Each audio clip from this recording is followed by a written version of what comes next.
The big heads mode gives character heads that are ludicrously disproportionate to their bodies. Thanks, Josh. I guess we'll do that. Let's turn that on real quick. Let's just see how that affects it. Yeah, so hopefully now the hopefully our cursor is now, I can now scroll around. Wow, those are extremely big. That might actually be better for this game mode though. Got it. Or for streaming though, I'm not sure. Huh, that's kind of interesting. It's pretty funny that they put that in there. I could see something like twice that though, like twice the regular head size, but that's a little bit excessive. Yeah, so we have a little bit of money, and so we can hire some more heroes here in a little bit.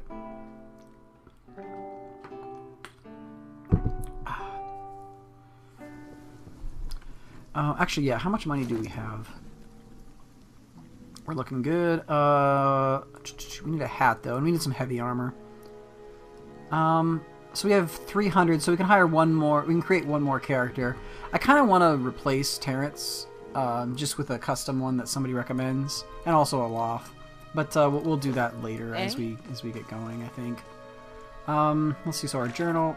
So we've got the buried secrets. I kind of want to gain a level before I go back there, I think, just because it's kind of bad. It's pretty scary down there.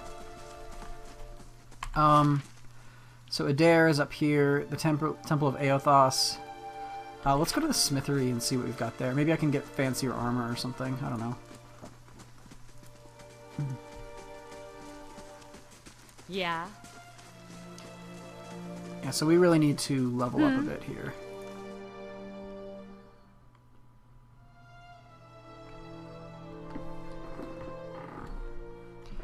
Yeah. I mean, really. So we've got a guard. My guess is we talk to this Joker here. Okay. The Yamawa man is of an impressive build, towering above the countertop. The skin is a dusky blue of deeper oceans. His thick arms boast corded muscles. Small ears frame a square jaw face coated and smeared in soot and arcing black tattoos alike. He offers you a broad smile as you approach. Welcome, you're the first new face I've seen in a while. What can I do for you? What do you have here? You come at us at a strange time, I'm afraid. The stock's not what it used to be, but we have fine weapons and armor to offer just yet. All forged right here at the Black Hammer. What do you got for sale? You won't find anything finer anywhere else, huh? Jenna's Lance. Whoa. Jenna's Lance? What is this? Oh, it's a pike. A long-range piercing pike. Okay. Properties: increased reach of Constitution +1. Reliable. We've got a stiletto and a great sword. Okay. A saber and a regular sword. He does have a breastplate that we could buy, but the breastplate's pretty expensive. And honestly, I don't think it's any better than the mail armor I'm currently wearing. Or the scale. What am I wearing? I think I'm wearing mail right now. A rope and grappling hook. Okay. Interesting. Yeah, do we have anything that we can sell? I mean, I think we've pretty much sold everything. We could just sell the sword, but it's probably better to keep a backup weapon just in case. Got it. So let's go out of here. Okay, so we've done that. Let's... So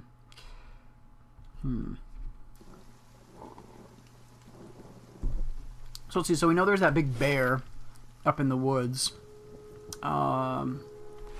Let's go check out this house up here, I guess.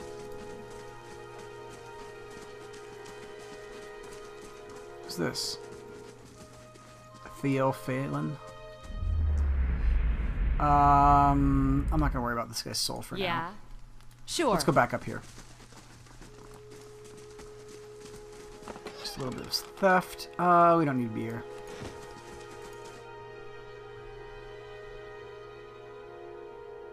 Hey, Zayok. Not too much, really.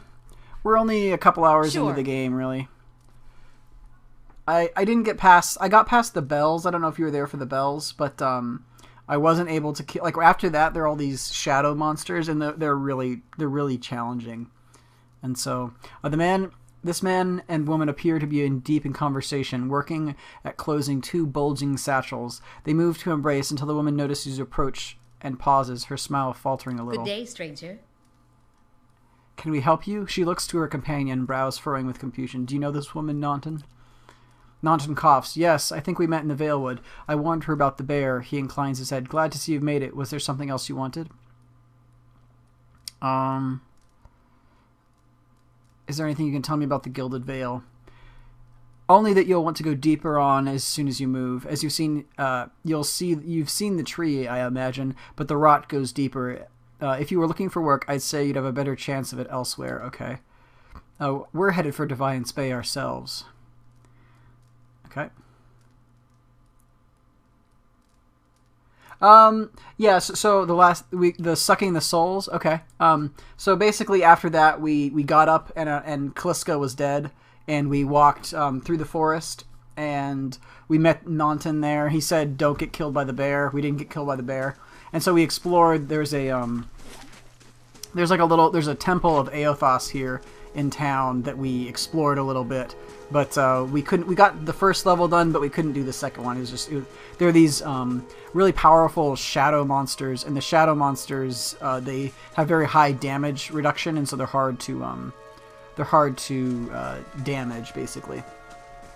And so yeah, I really want to have a bunch of follower inspired party members in this game. And so if you have an idea for a character, let me know, and then we can go down to the inn and actually hire more characters. And while it's kind of fun to use use the characters that the game builds, I think it might be more fun for people and also for myself to make the playthrough sort of different and special if we create our own ones, so that might be more fun. Caldara de Baranzi. The squat, distended body of an elderly dwarf woman dangles from the thin, crooked bough that sags and tugs at her noose. The bloated purple flesh of her neck, worn away in patches like moth-eaten linen, bulges over the rope that suspends her, and her lifeless head lolls forward rigidly from one side to the other when the sea breeze shifts. You perceive a faint glow around her that casts no light on its surroundings, but there is a tepid warmth to it, and you feel somehow you could reach out and touch it, but not with your hands, but with some aspect of yourself that has no worldly dimension.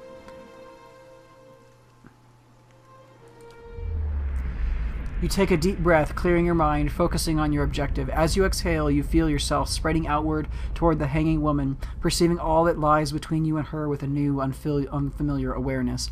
Once you have expanded enough to reach her, there's a sudden jolt in your mind, ringing electric surges of images and sounds and words. Involuntarily, you shut your eyes, and you feel yourself being pulled down to some deeper consciousness in a space occupied only by you and the hanging woman, and when you open them again, she is staring at you with her eyes clouded in a milky fog, her body still swaying in a wind you no longer feel from a tree that stands planted in the misty void. The woman gives you a slow nod of her head, the rope creaking as she does, and she smiles at you. Have you come here for me, dear, or have you gotten lost? It is both, I think. Yes? I think I survived a biohack. Do you know what that is? Did you now, dear? My, that would be something, wouldn't it? Could be luck, could certainly be. A storm can be a careless thing. Or maybe it got its hands around your soul but couldn't pick it up.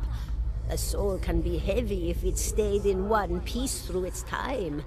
Strong souls, we call them in the trade. Cold, I mean. Called them. Those days are all behind me, no?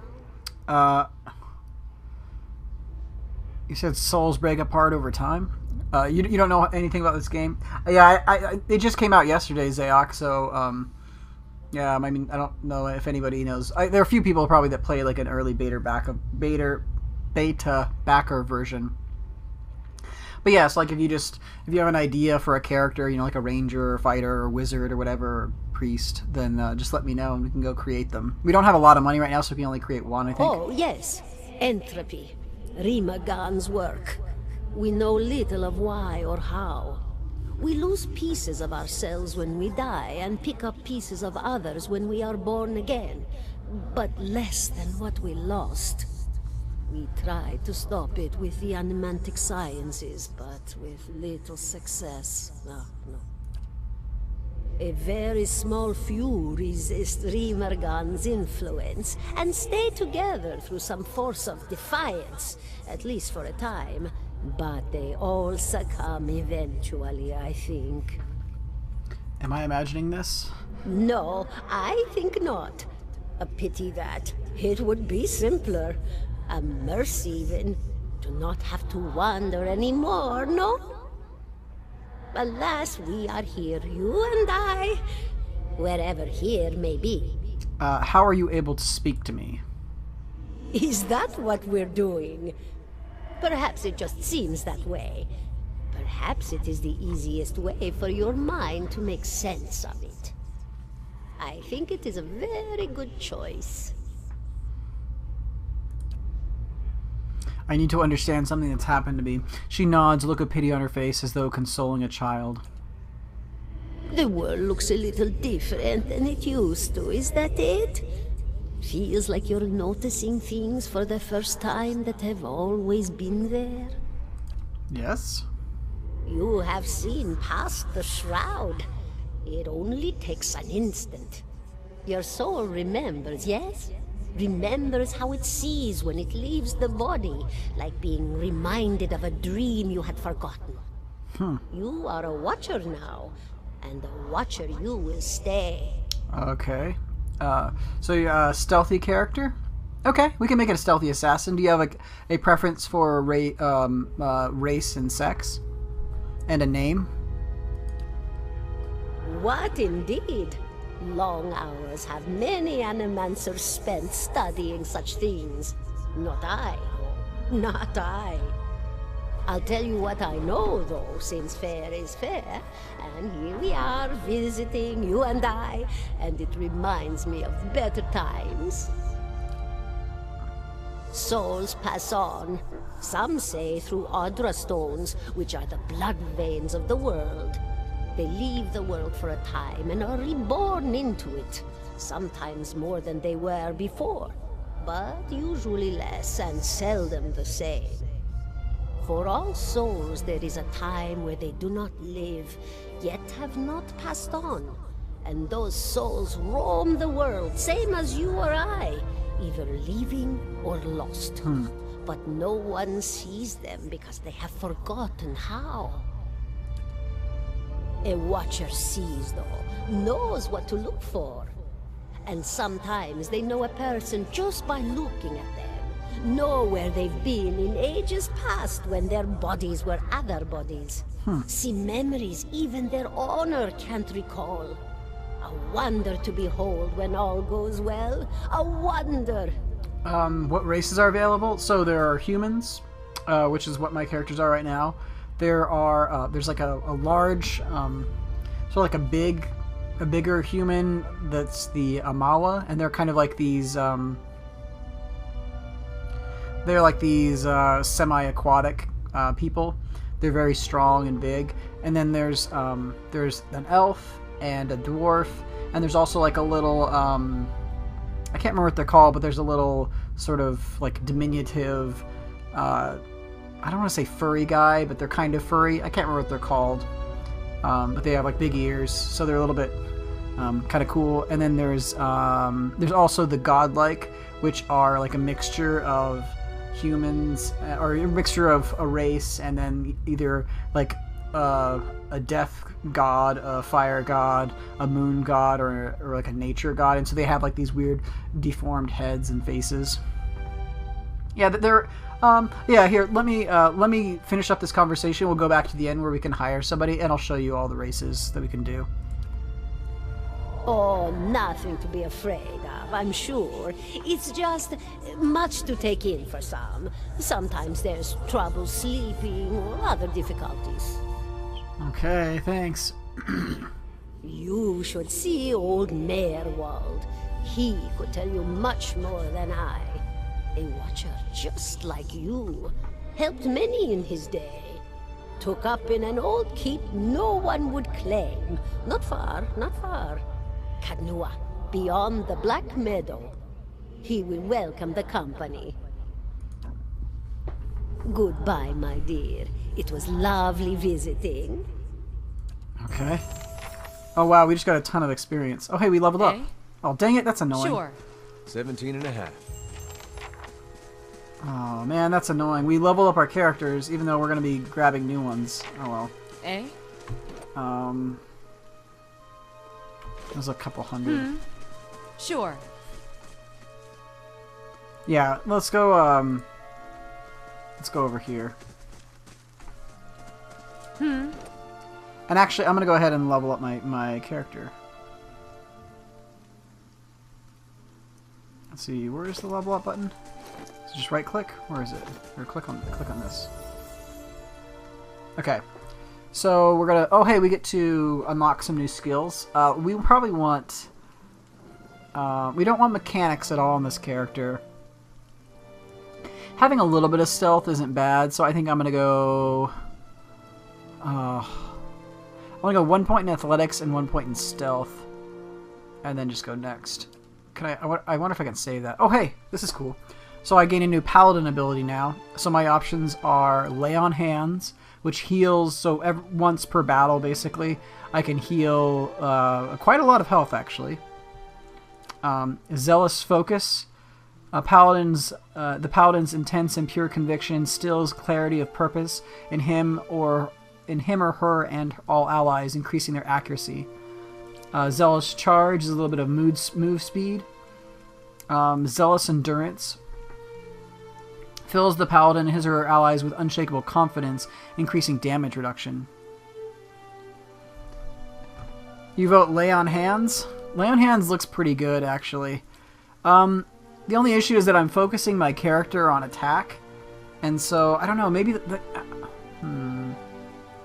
I kind of want to do the Zealous Focus because an extra 6 accuracy for my entire party is pretty good.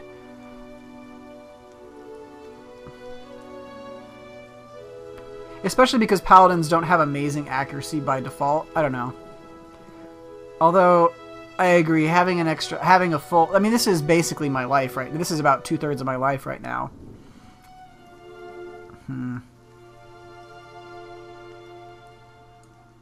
You have a paladin gunslinger with Lay on Hands? Yeah.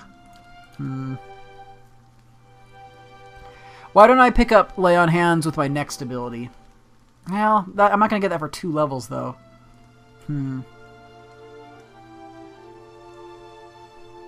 Recovering a substantial amount of endurance for the paladin or an ally within range. So it's about 4. So this is basically 40 life. Or 6 accuracy for everybody.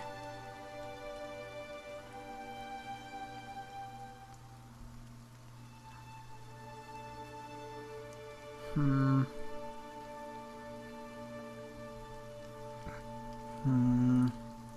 gonna have to go Zealous Focus for my character, because my character is a crazy nutbag. We'll probably do Lay on Hands next, though. For our next one. I wasn't planning on it, but I think I might have to. Okay, let's go to the end here.